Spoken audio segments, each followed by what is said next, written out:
អរុនសួស្តីពុកម៉ែបងប្អូនទាំងអស់គ្នាកូនមន់ទាំងអស់នេះគឺជាប្រភេទកូនមន់ក្រិចឥឡូវនេះចាប់ដើមមានកម្លាំងកំហែងដេញចាប់សត្វល្អិតបានហើយក្នុងការចិញ្ចឹមមន់ទាកងានទាំងអស់នេះបើសិនជាយើងមិនបានរៀបចំវាឲ្យបានល្អត្រឹមត្រូវទេគឺយើងចិញ្ចឹមវាច្បាស់ជាបរាជ័យហើយនឹងខាតបាត់បង់ប្រាក់កាក់ជាមិនខានការរៀបចំទ្រុងគឺសំខាន់ខ្លាំងមែនទែនសម្រាប់មន់ទាកងានទាំងអស់នេះគឺខ្ញុំមិនបានឲ្យវាដើរពីពីការទេគឺខ្ញុំគ្រប់គ្រងដោយប្រើជារបងសំណាញ់យើងបាំងបង្ខាំងវាជុំវិញទីធ្លាចិញ្ចឹមនឹងទាំងអស់ការពារកុំឲ្យពួកវានឹងចេញមកខាងក្រៅដើម្បីកុំឲ្យសត្វកាច់សាហាវនឹងវាចាប់ស៊ីជាអាហារ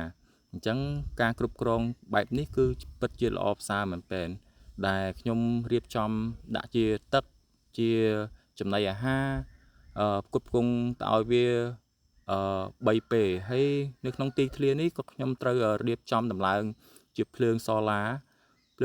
នេះខ្ញុំប្រើជាបង្គោលឈើទេបង្គោលឈើនេះគឺ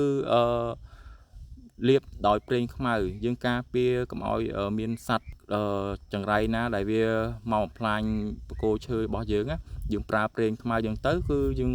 ប្រើបានយូរខ្ទង់3ឆ្នាំទៅ4ឆ្នាំ5ឆ្នាំអីចឹងទៅតែបើយើងមិនប្រើទេ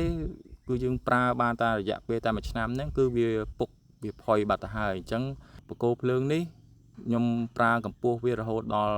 5ម៉ែត្រឯណោះដែលលើកវាឲ្យខ្ពស់ទៅដើម្បីវាមិនភ្លឺបានឆ្ងាយ